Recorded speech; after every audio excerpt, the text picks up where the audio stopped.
dekat padamu, itu rinduku.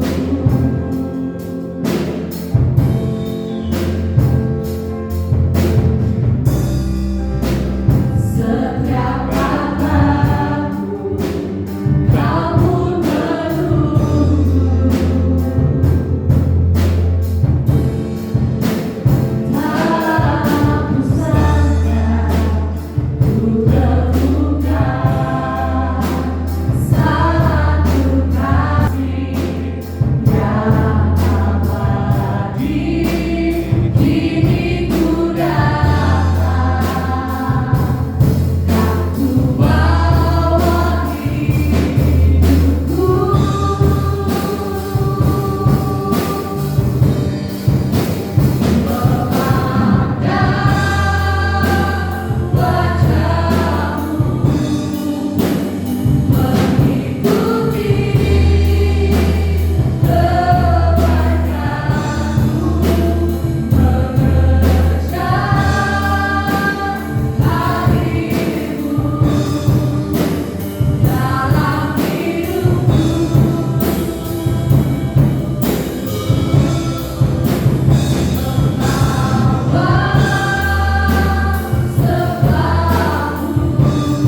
Rasakan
Kami memuji Engkau, kami meninggikan nama-Mu, karena Engkau Tuhan kami yang kami sembah, Tuhan yang kami tinggikan, Tuhan yang kami muliakan. Kami bersyukur di pagi hari ini ya Tuhan, karena kami dapat memuji, menyembah, mengagungkan nama-Mu, karena nama itu adalah nama di atas segala nama, yang layak menerima segala pujian, yang layak menerima segala hormat dan pengagungan daripada anak-anak-Mu. Terima kasih Tuhan, terpuji nama-Mu ya Tuhan. Untuk kesempatan yang indah pada pagi hari ini, kami dapat bersama-sama sekali lagi untuk belajar daripada firman-Mu. Tuhan, kami percaya bahwa kebenaran firman-Mu akan menjadi bahagian setiap kami ketika kami mengarahkan pendengaran kami, seluruh hati kami hanya untuk mendengar daripada kebenaran firman-Mu yang akan kami sampaikan sebentar ini. Tuhan, berbicaralah Tuhan, karena kami siap untuk mendengarnya. Di dalam nama Tuhan Yesus Kristus, Tuhan dan Juru Selamat kami sudah berdoa dan bersyukur. Semua anak-anak Tuhan yang percaya katakan bersama, amin. Amin. Persilakan duduk.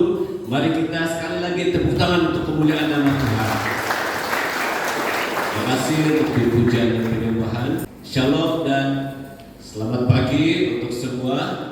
Saya nampak ada di kalangan kita yang muka baru. Jadi selamat datang ke SMI Bahagia. Selamat datang beribadah pada pagi hari ini bersama keluarga besar SMI Bahagia. Mungkin kamu agak terkejut, khotbah hari ini ada 2. Baiklah, ya hari ini ada sedikit kelainannya. Jadi hari ini ada sedikit kelainan, kami akan kongsikan apa yang menjadi kerinduan Tuhan bagi kita bersama. Jadi kami akan saling bergantian dalam menyampaikan apa yang kita akan pelajari pada pagi hari ini. Hari ini kami akan membawa kita belajar dari satu topik yang tidak begitu sukar untuk dipahami. Jadi hari ini kami mau bawa kita untuk belajar satu tema, yaitu membangun keharmonian. Mari kita belajar dulu apakah maksud daripada kata harmoni. Ya, kata akarnya adalah harmoni, yang bermaksud ya hidup rukun, hidup damai, yang bermaksud bersatu, sehati, sejiwa, sepakat, dan boleh juga dikatakan serasi. Nah, ini adalah makna daripada kata harmoni, ya. Dan keharmonian ini menjadi satu harapan kita terjadi di dalam setiap keluarga. Keharmonian ini menjadi satu harapan kita terjadi di kalangan kita sesama, dan keharmonian ini kita harapkan terjadi di tempat kerja ataupun dalam sebuah organisasi. Jadi ini merupakan satu pelajaran awal kepada anak-anak muda, ya, yang sudah mulai berpikir untuk masuk ke alam perkawinan ataupun alam pernikahan, ya. Dan ini juga satu pelajaran yang penting untuk kita terapkan, untuk kita pelajari bagi mereka yang baru saja mendirikan rumah tangga. Keharmonian ini suatu keadaan yang selalu kita rindukan, yang selalu kita idamkan. Ya, siapa saja pasti merindukan suatu yang harmoni, teristimewa di dalam sebuah keluarga. Dan saudara dan saudari jemaat Tuhan yang dikasihi, ini tidak terjadi secara semula jadi ataupun secara otomatis, tetapi ada usaha, ya, yang perlu dilakukan untuk mewujudkannya. Itu sebabnya dalam kata awal yang saya sebut tadi, yaitu membangun keharmonian. Membangun maksudnya suatu yang perlu diusahakan, suatu yang perlu dibina, dan dia terbentuk dalam satu proses masa. Saya memberikan gambaran. Kita punya brother Manuel, minggu lalu dia mulai membuat garage, ya, garage di depan sana. Dan mulai itu baru saya nampak tiang, nampak tiang saja, ya. Dan itu berlangsung beberapa hari, ya. Kalau sampai hari ini mungkin kita boleh tengok bagaimana perkembangannya. Ini yang dinamakan satu proses masa, ya. Dan juga keharmonian itu adalah suatu yang diwujudkan secara berterusan, ya. Bukan bermakna tidak ada masalah dalam membangun suatu keharmonian itu, tidak ada langsung dia punya risiko. Sebenarnya masih ada, ya, bukan tanpa ada masalah, ya. Jadi kalau kita lihat pada hari-hari ini, kita memang mengakui, ya, banyak keluarga hilang keharmonian, termasuklah keluarga kita orang-orang percaya, ya. Situasi dalam keluarga yang hilang keharmonian itu sampai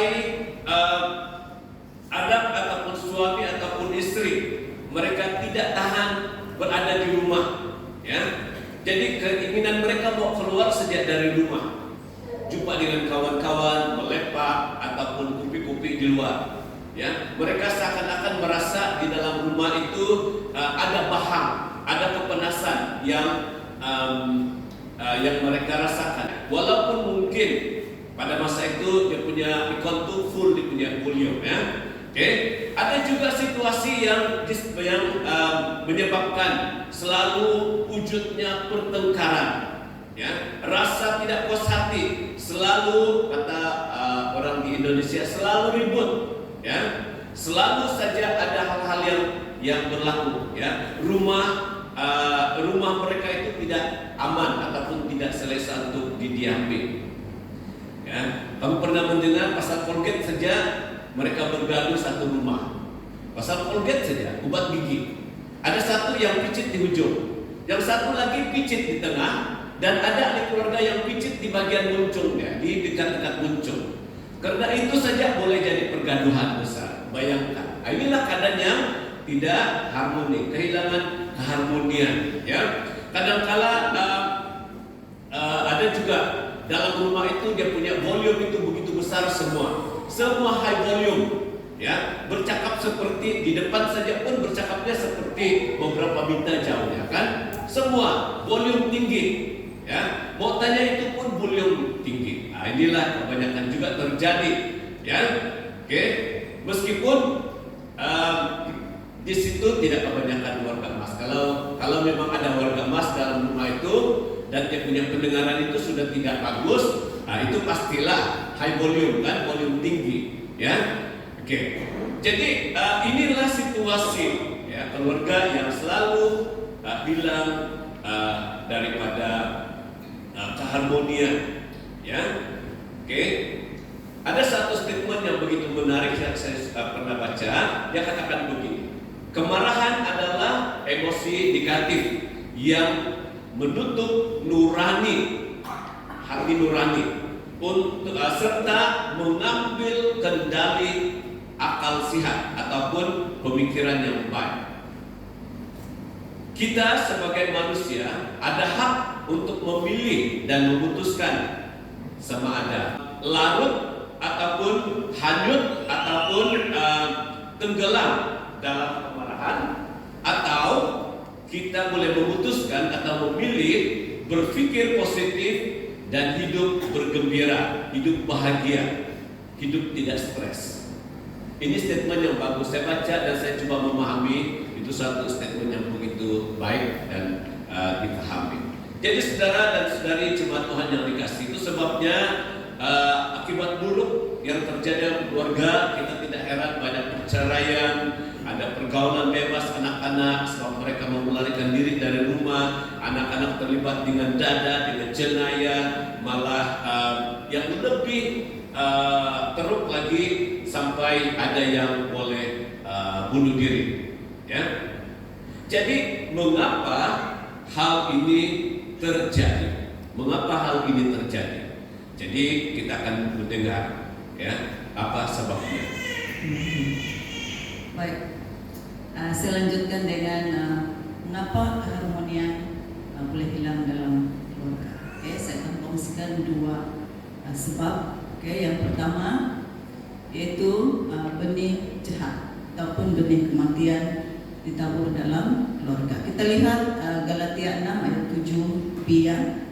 Karena apa yang ditabur orang itu juga yang akan dituainya. Saya ulang sekali lagi, karena apa yang ditabur orang itu juga yang akan dituainya. Saya ingin kongsi juga beberapa kisah pelajar lah ya, berkaitan dengan apa yang saya kongsikan ini. Oke, mungkin kita tanya apa benih jahat itu? Apa benih jahat yang kita tabur dalam keluarga? Oke, yang pertama itu perkataan kita. Oke, kata-kata kita, kata-kata kesat, kata-kata kasar yang boleh menyakitkan hati, yang boleh menyinggung perasaan, oke, ahli keluarga. Dan pastor kata ada juga yang sandi. Ada gelaran-gelaran yang tidak sepatutnya yang kita lontarkan ataupun kita ungkapkan, khususnya ketika kita berada dalam keadaan yang marah. Dan ini mengakibatkan luka dalam, okay? Luka yang dalam hati keluarga kita. Saya ingin kongsikan kisah seorang pelajar perempuan yang juga saya sempat layani di sekolah. Pelajar ini pelajar perempuan, mereka 3 orang adik-beradik, dan mereka ini ketiga-tiga mereka ini adalah pelajar pandai, pelajar pandai di sekolah. Pelajar perempuan ini satu-satunya anak perempuan dalam keluarga, tetapi dia tidak ada hubungan yang baik dengan ibu dia lah, mama dia. Dan mama dia ada satu permintaan dengan dia supaya dia belajar bersungguh-sungguh, dan mama dia mau naik pentas. Okay? Dia jadi pelajar terbaik lah di sekolah, tapi dia memang boleh capai ini. Tapi ada cerita yang saya terdengar. Terdengar semasa dia kongsi dengan kawannya semasa di dalam kelas. Dia beritahu, mama saya ini mau minta begini, tapi bila saya minta dia ajar saya, dia cakap mama sibuk. Lepas itu dia cakap dengan kawannya, mama tahu apa mama saya buat? Main game. Jadi saya agak terkejut. Dia bukan cerita dengan saya, tapi saya terdengar dia berbual dengan kawan dia. Dan kenapa hubungan tidak baik dengan mama? Sebab mama dia ini suka banding-bandingkan dia dengan dia punya anak sulung. Sebab dia memang pandai juga, selalu dibanding-banding. Dan dia juga sempat komplain apa saja yang abang saya mau dia dapat, tapi kalau saya minta mama cakap tidak duit. Jadi itu mungkin tanpa sadar mama dia buat, tapi itu menyebabkan hubungan tidak baik dengan mama. Jadi kesan daripada keadaan ini, dia menjadi seorang pelajar yang keras kepala, susah mau diatur, dan dia seringkali keluar bersama-sama dengan kawan. Dia lebih suka berada di luar banding dengan berada di dalam rumah. Oke, jemaat yang saya kasihi, berdasarkan pengalaman saya, anak-anak ini tidak suka dibanding-banding dengan apapun atau dengan sesiapapun. Dan keadaan ini boleh mempengaruhi sikap mereka terhadap kita, khususnya sebagai ibu bapak.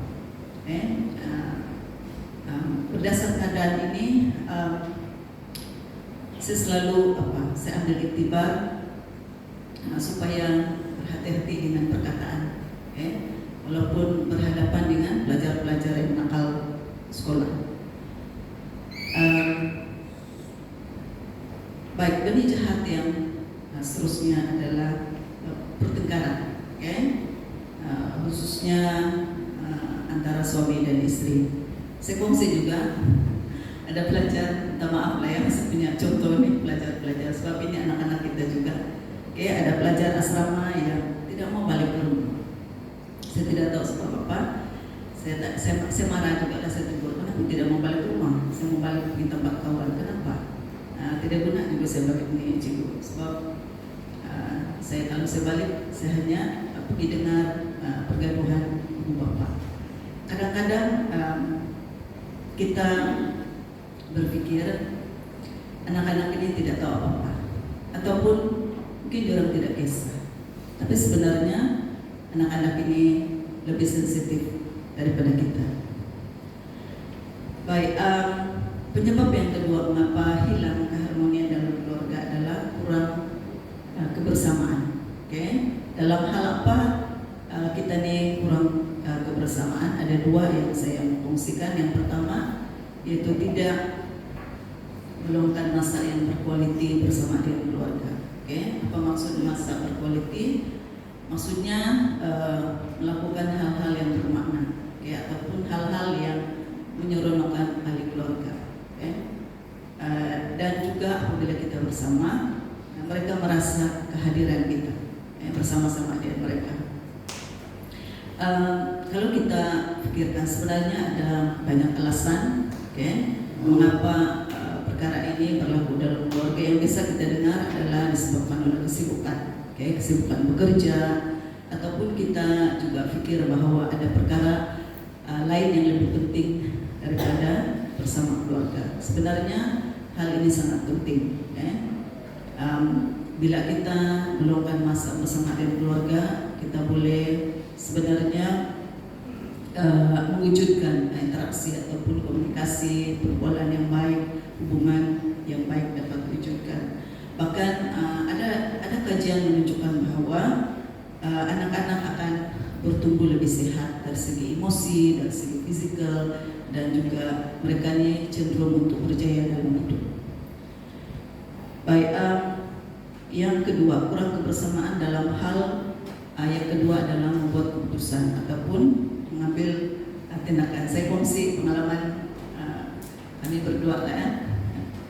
Baik, pada awal usia perkawinan, semasa anak-anak ini masih lagi remaja, saya agak tidak bersetuju dengan cara suami mendidik. Sebab suami ini dia tegas, tegas bila anak-anak melakukan kesalahan. Jadi kadang-kadang saya tengok saya kesian dengan anak-anak sebab tindakan suami, kita paham lah kan. Kadang-kadang ada masa saya backup anak-anak berdasarkan mereka punya pengakuan. Kadang-kadang buat salah suami tanya, dan ini bila saya dengar saya yang mau backup anak. Suami katakan kamu tetap salah. Dan bila keadaan ini berlaku, suami jadi serba salah. Dia pernah komplain dengan saya. Kami pernah kongsi ini dengan adik-beradik yang lain. Suami jadi serba salah untuk membuat keputusan. Dan dia berpikir, betul apa yang saya buat ini? Sebab saya tidak setuju. Tapi akhirnya, kamu tahu apa? Suami saya menang. Dia selalu betul. Jadi ada beberapa perkara saya perhati, suami saya memang betul. Jadi saya belajar. Saya belajar untuk sepakat. Untuk sepakat apa-apa yang suami katakan, yang dia kongsikan ataupun tindakan, saya belajar untuk sepakat dengan suami. Kadang-kadang bila keadaan yang tidak sepakat ini, mungkin saya katakan mungkin ada anak-anak yang melihat dan coba ambil kesempatan. Setuju kan? Ada yang coba ambil kesempatan, sama ada dia mempengaruhi mama ataupun mempengaruhi suami, dan akhirnya ini akan menjejaskan hubungan suami istri dan juga anak-anak. Ya, itulah antara kesan daripada kalau kurang kebersamaan di dalam keluarga. Kami pernah menghadiri suatu seminar yang berkaitan dengan keluarga, dan mereka sangat menekankan bahwa keluarga itu menjadi keutamaan di dalam pelayanan. Pelayanan di gereja itu menjadi nomor 2 ataupun nomor 3. Keluarga itu adalah yang pertama. Ada situasi yang lain yang pernah kami alami juga. Mereka ini tinggal satu rumah, dengan anak-anak tinggal satu rumah, tetapi mungkin 1 atau 2, 3 minggu itu tidak pernah bersemuka. Mungkin ini tidak berlaku di sinilah, tetapi di tempat-tempat lain ada. Jadi kalau anak ini dia balik dari sekolah sudah petang kan, dan selepas mandi, makan, jam 10 atau jam 11 mereka sudah mulai tidur. Tapi ibu bapak yang masih bekerja sehingga jam 12 tengah malam baru mereka balik, anak sudah tidur. Dan esok pagi anak-anak bangun awal, mereka ke sekolah. ya, dan diuruskan oleh pembantu rumah saja, ya, diuruskan, disediakan. Semua keperluan keuangan itu mau disediakan, tapi pembantu rumah yang sediakan semua. Jadi anak sudah berada di sekolah, ibu bapak bangun mungkin jam 9, sudah itu terus pergi kerja, dan begitulah berulang-ulang sampai ibu bapak tidak berjumpa dengan anak, ataupun anak sebaliknya tidak akan berjumpa dengan orang tua. Ini situasi kurang kebersamaan dan ada kesan, ya. Apalagi kalau kita lihat gambar ini kan di meja makan masing-masing dengan dia punya handphone. Nah, inilah kita punya zaman teknologi sekarang, ya. Ada di meja makan, tetapi masing-masing dengan teleponnya, ya. Nah, jadi kita tidak heran ini sedang terjadi, dan mari kita sama-sama, ya. Ada keluarga yang menetapkan peraturan di meja makan tidak ada handphone yang ditengok, semua handphone disimpan di bilik. Di meja makan semua mesti makan bersama. Oke.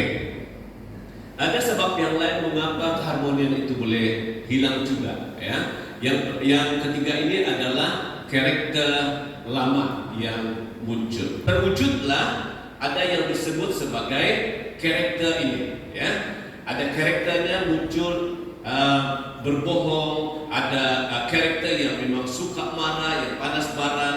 Meskipun kita sudah lahir baru, ya, sudah menerima Tuhan Yesus sebagai Tuhan dan Juru Selamat, tetapi karakter yang lama ini boleh juga muncul di dalam kehidupan kita, ya. Dan inilah sebabnya mengapa keharmonian itu boleh hilang. Yang keempat ialah disebabkan oleh tidak mengampuni, ya. Mengampuni ini bermaksud membatalkan ataupun menyingkirkan. Ini makna teologinya, membatalkan ataupun menyingkirkan, dan tidak menuntut. Kalau ibarat itu hutang bayaran, tidak menuntut bayaran yang sepatutnya yang diterima daripada penghutangnya, ataupun melepaskan hak kita untuk mendapat ganti rugi. Itu maksudnya mengampuni. Jadi bukan bermakna kalau kita mengampuni seseorang itu bukan bermakna kita menutup mata dengan apa yang dia buat. Oh, ampuni sajalah. Bukan bermakna kita biarkan saja itu berlaku, tetapi perlu ada usaha untuk menegur, usaha untuk memperbaiki keadaan itu, ya. Jadi bukan juga bermaksud untuk menganggap kesalahan tidak pernah berlaku, bukan bermaksud begitu kalau seseorang itu mengampuni. Bukan juga bermaksud membiarkan orang lain mengambil kesempatan, ya, terhadap seseorang yang suka mengampuni. Oh, kita buat dengan dia begitu pun tetap juga dia mengampuni kita dalam begitu. Ada orang begitu kan, sehingga akhirnya mengambil kesempatan. Bukan begitu. Tetapi mengampuni itu adalah kita peka dan berhati-hati agar hal-hal sedemikian tidak berulang semula yang akan merugikan kita, ya.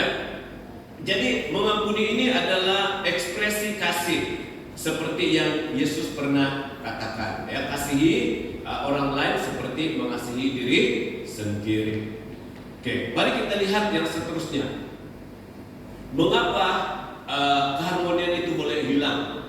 Ya, kehilangannya itu disebabkan oleh kebocoran berkat Tuhan di dalam keluarga. Mengapa berlaku kebocoran ini?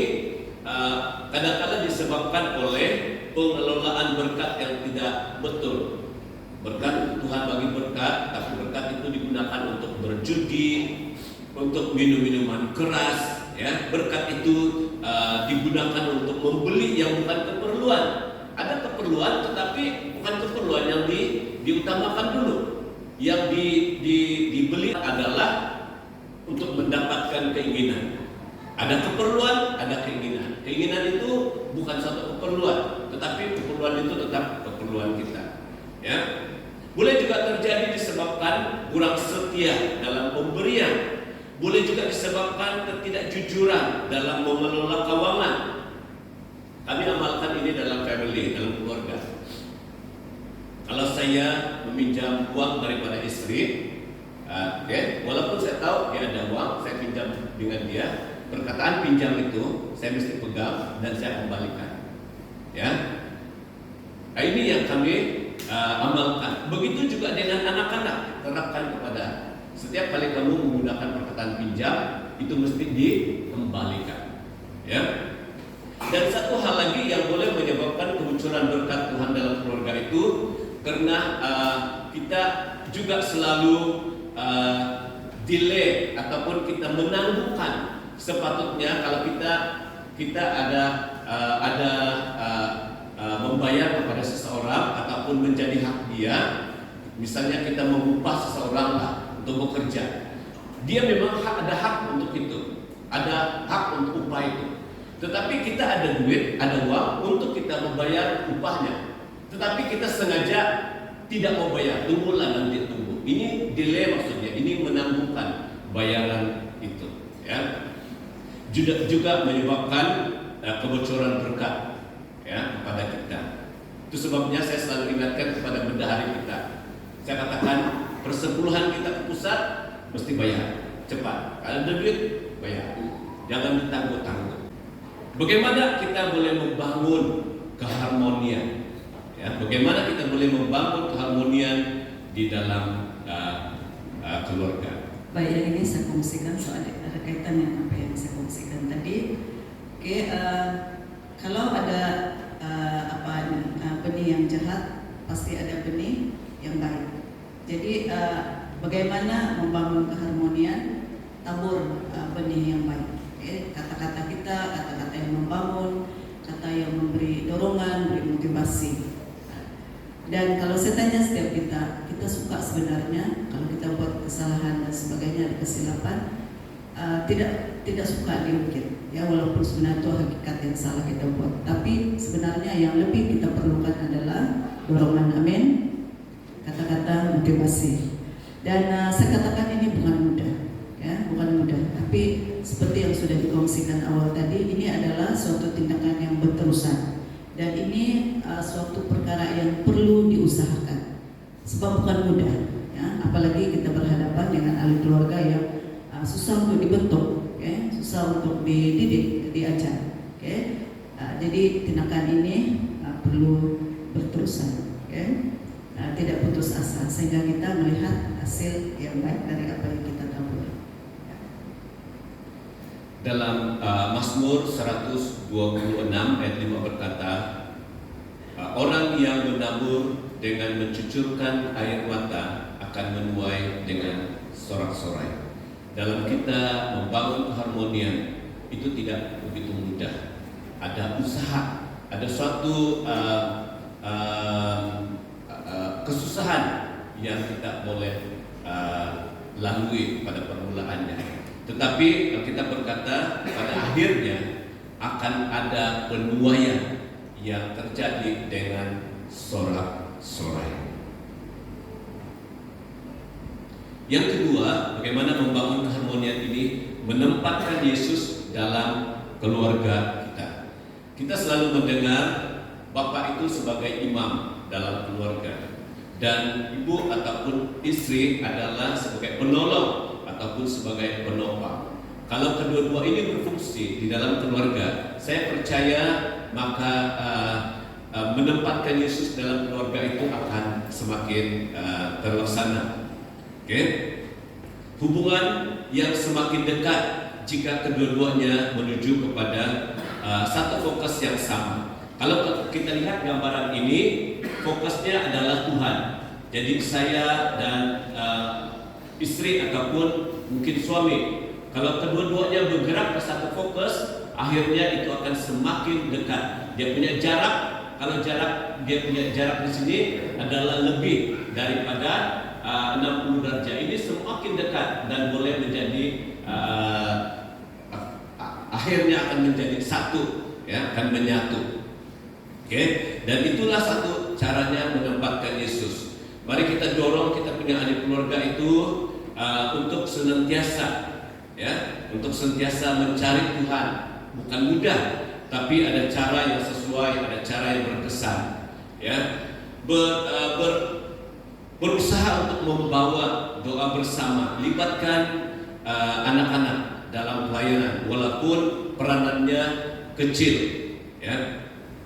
Waktu anak-anak kami ke Pulau Pinang, kami sempat pergi ke sana dan apa yang kami lakukan, kami ambil kesempatan beribadah bersama dalam satu ibadah. Dan pada masa yang sama kami jumpa dengan pastor dan kami dapat bersimpang dengan pastor supaya melibatkan anak-anak ini di dalam pelayanan. Saya bagi tahu dengan pastor, mereka ini ada potensi pelayanan seperti ini. Ya, sampai anak-anak ini, kenapa Bapak beritahu? Memang Bapak mau beritahu lah, saya katakan dengan anak-anak. Tujuannya adalah supaya dimanapun mereka berada, tetap mereka mau mengambil bahagian di dalam pelayanan. Ya, jadi peranan kita senantiasa pantau pergerakan anak-anak kita. Ya, sekarang ini lebih canggih lagi dengan telepon ataupun video call saja kita boleh pantau anak-anak kita. Libatkan anak-anak kita bermula daripada pelayanan anak-anak ini. Kita bersyukur pada waktu ini, pada masa sekarang ini ada Tadika Kristen yang dilaksanakan, dan itu sangat membantu pelayanan pemuridan untuk anak-anak yang masih di awal ini.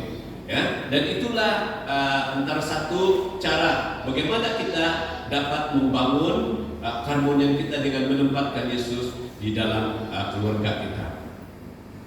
Yang berikutnya ialah kesediaan mengampuni dan melupakan peristiwa silam. Kebiasaan kita sebagai manusia, ya, yang jahat itu, yang negatif itu lebih menonjol, lebih kuat. Ya, kalau kita jumpa seseorang kan, kita nampak saja muka dia, dalam pikiran ini sudah bermain. Apa perbuatan jahat yang pernah dilakukan, yang kita dengar ataupun yang dia pernah lakukan dengan kita sendiri, itu yang selalu dominan di dalam kehidupan kita. Ya, jadi mari kita belajar dan terus belajar untuk melupakan perbuatan masa lalu seseorang yang sudah kita ampuni ataupun sudah dia ampuni, minta ampun kepada kita. Ya, bukan susah, bukan begitu mudah. Ya, itu sangat susah. Tapi mari kita usahakan walaupun ada kesukarannya. Kalau kita mengungkit masa lalu seorang dalam keluarga kita, itu ibarat kita sebenarnya sedang membangun rumah yang indah, dan selepas itu dengan tangan kita sendiri kita merobohkannya. Ya, itu ibaratnya. Jadi mari kita belajar daripada Yesus yang melupakan perbuatan lama kita, yang lupakan perbuatan lama kita dan tidak mengingati-dia lagi. Ya, saya ada pengalaman ini bukan saja dengan pelajar, dengan anak-anak juga. Seperti yang istri katakan tadi itu, saya seorang yang tegas dan memang sangat mendisiplinkan anak-anak. Setiap kali ada kesalahan, ada hukuman yang akan saya lakukan, dan hukuman saya itu adalah hukuman rotan. Ya, saya mengamalkan itu. Tapi semakin mereka membesar, hukuman rotan itu semakin turun.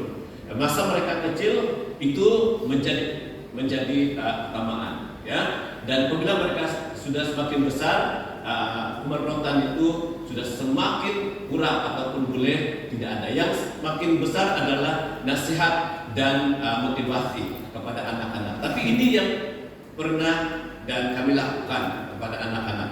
Ketika kami rotan mereka dengan kesalahan yang sudah dikenal pasti, bukan ramal-ramal, bukan diagak-agak, ya, yang sudah dikenal pasti rotan.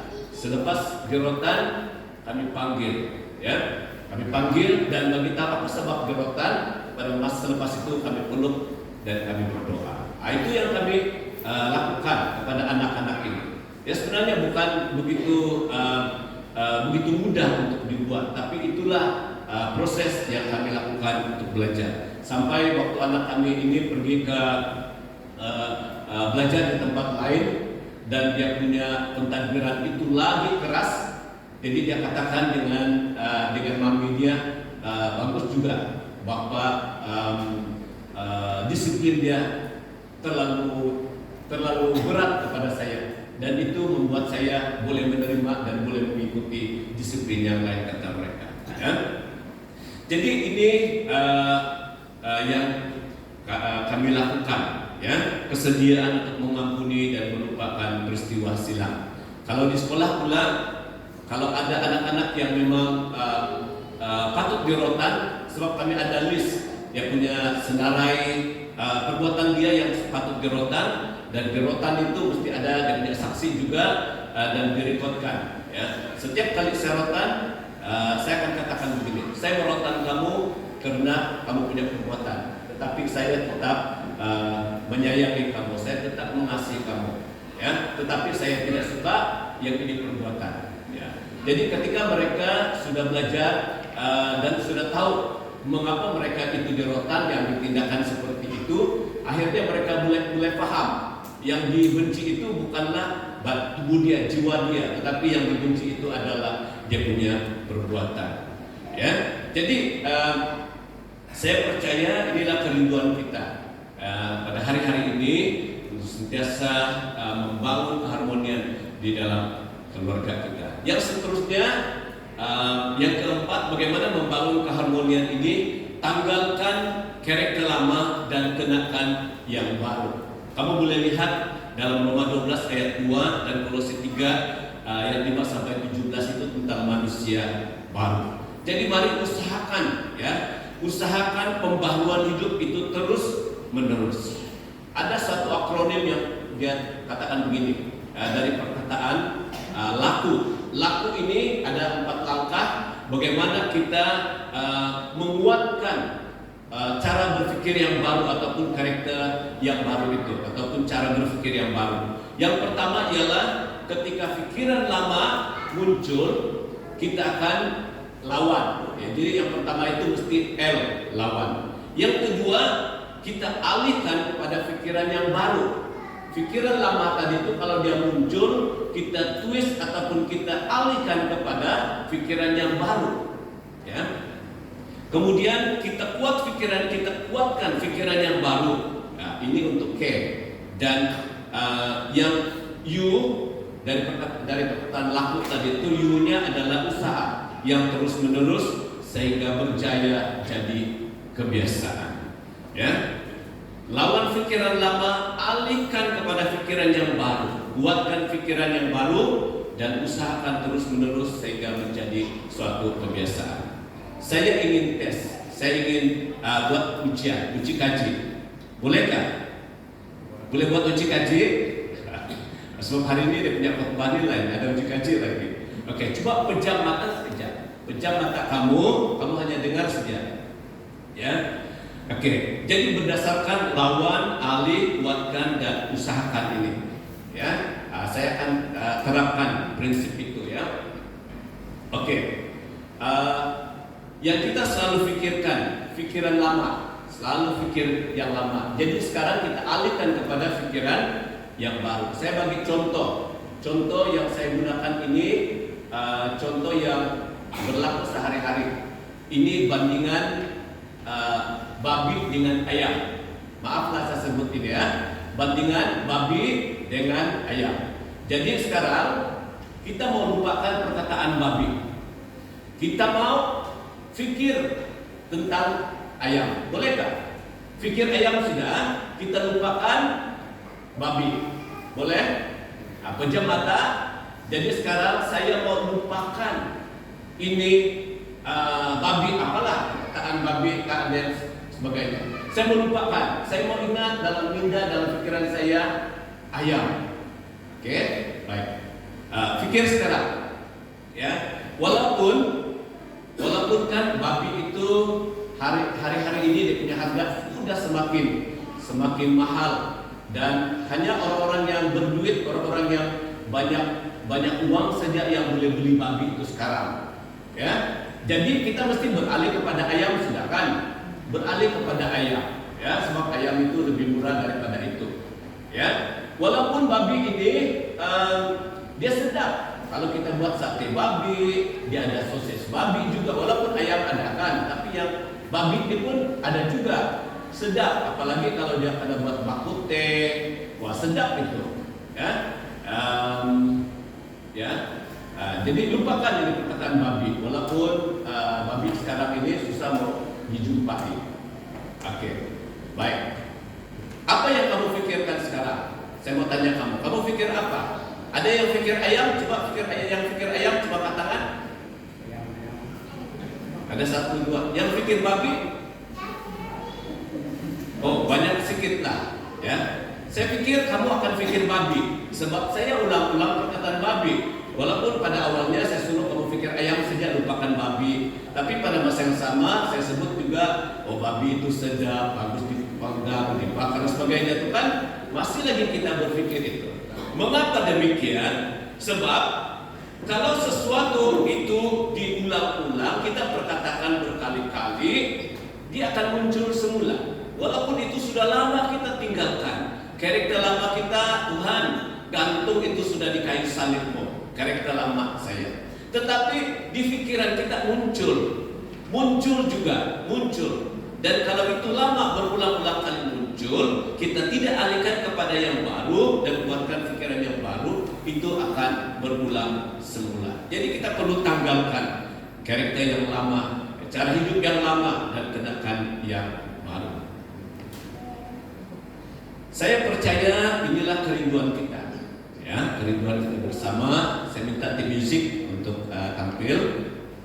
Inilah kerinduan kita. Kalau kita lihat dia punya keceriaan gambar ini, kalau kamu boleh nampak dari belakang sana, wah, kita boleh tanggapan awal yang kita boleh katakan di sini, ini adalah keluarga yang harmoni, betul? Keluarga yang ada sukacita, keluarga yang senantiasa ada kegembiraan, ya.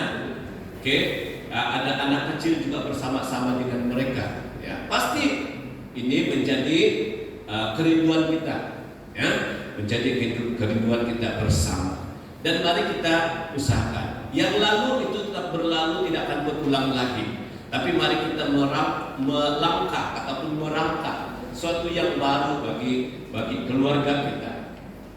Jadikan keluarga kita fokus pelayanan. Jadikan keluarga kita ini sebagai fokus pelayanan. Mari kita sama-sama kita dorong dan bawa keluarga kita untuk hidup bersama dengan Tuhan. Ya, saya percaya tidak ada seorang pun dari kita, baik itu bapak, baik itu ibu, tidak melakukan ini. Tapi mari kita lakukan dengan berterusan dan bersungguh-sungguh, dengan konsisten, ya, bahwa keluarga kita dengan penuh kesabaran, bahwa satu masa mereka akan bersama-sama dengan kita. Menjadi lebih indah jika semua anggota keluarga kita hidup dekat dengan Tuhan. Saya mengajak kita untuk berdiri untuk meresponi firman Tuhan pada pagi hari ini. Kita mau sama-sama katakan, bersama keluargaku melayani Tuhan.